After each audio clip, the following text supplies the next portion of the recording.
Winnie the Pooh, the family-friendly story that ruined a family. Almost everyone in the United Kingdom and the United States of America has heard of Winnie the Pooh, as well as many others across the world. Just hearing that name reminds people of their childhood memories of watching the yellow bear in his red t-shirt who really loved honey.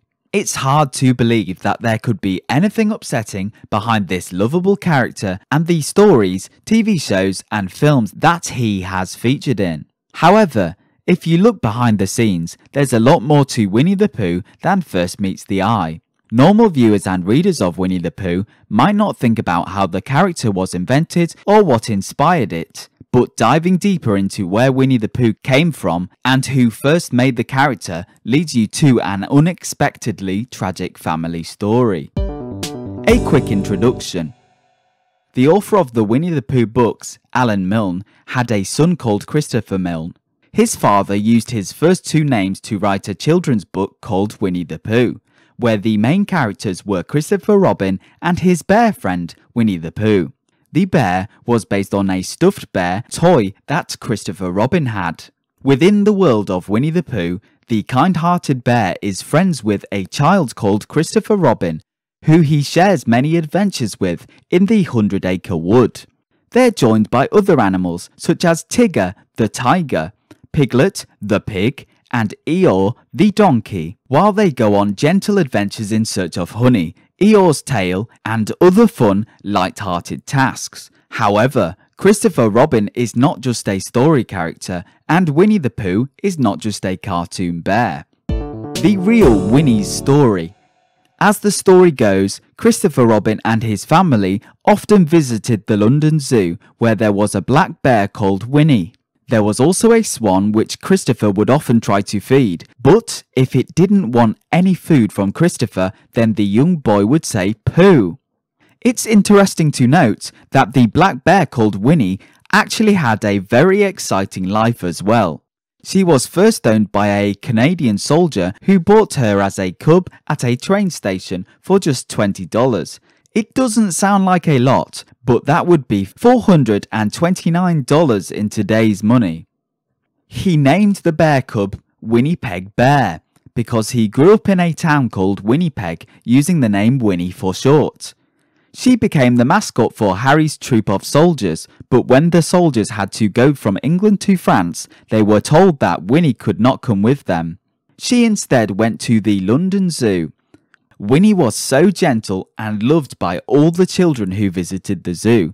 Children could pet her and even ride on her back, although we definitely wouldn't allow that in a zoo today.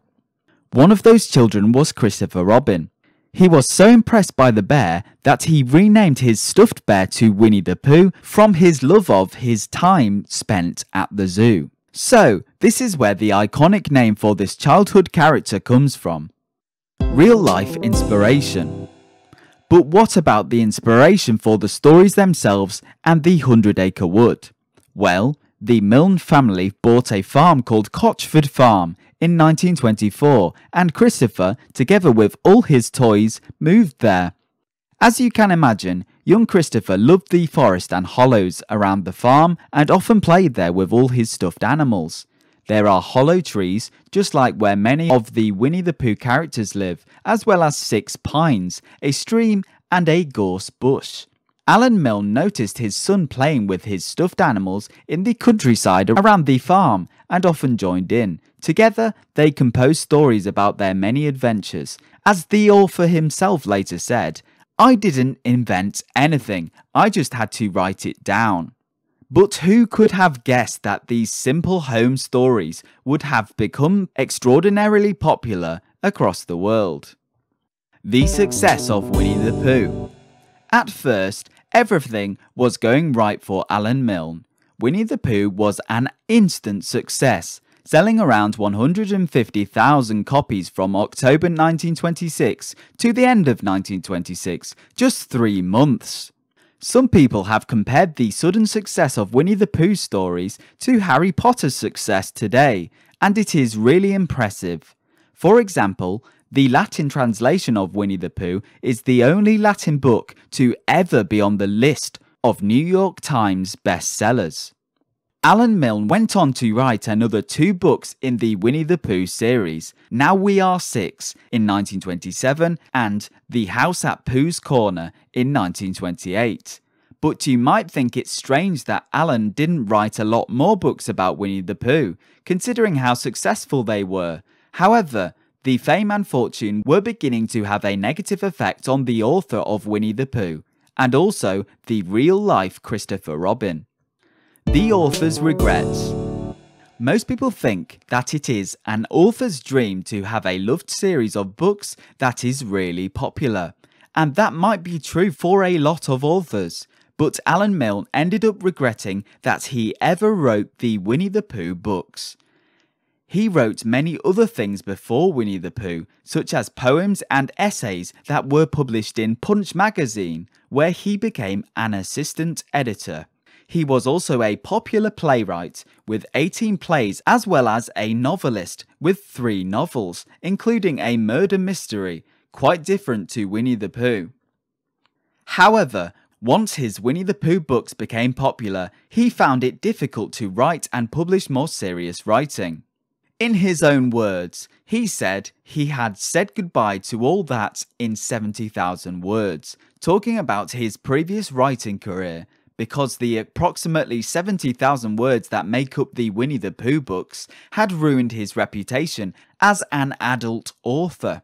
It got so bad that his editor had to write to him and tell him that his audience was gone, although his skill as a writer wasn't. For the author who used to write whatever he pleased, and who used to find an audience for whatever he wrote, this was a very sad reality to be living in. The son's challenges.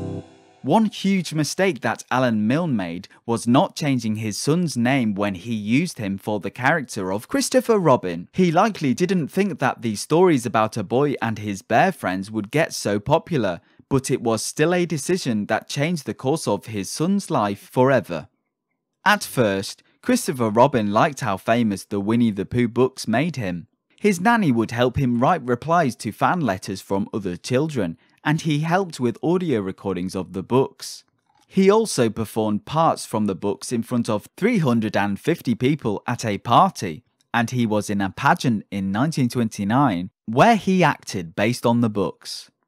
It's understandable that a young child could get wrapped up in all the attention and popularity from such a loved book series where he is the main character with his favourite toy.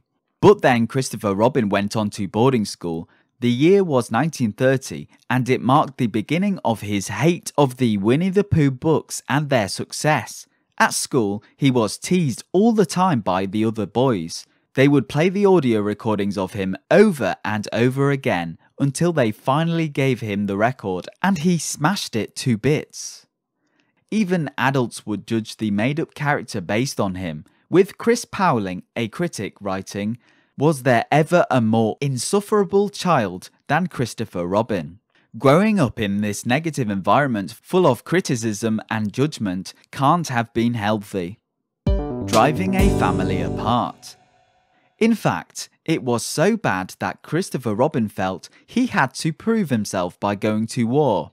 He volunteered to fight in the Second World War, but failed a medical examination. A true hate of his father didn't start until Christopher Robin left university. He searched and searched for a job, but couldn't find anything. He then realised that his father wrote the Winnie the Pooh series based on him and achieved instant fame and success.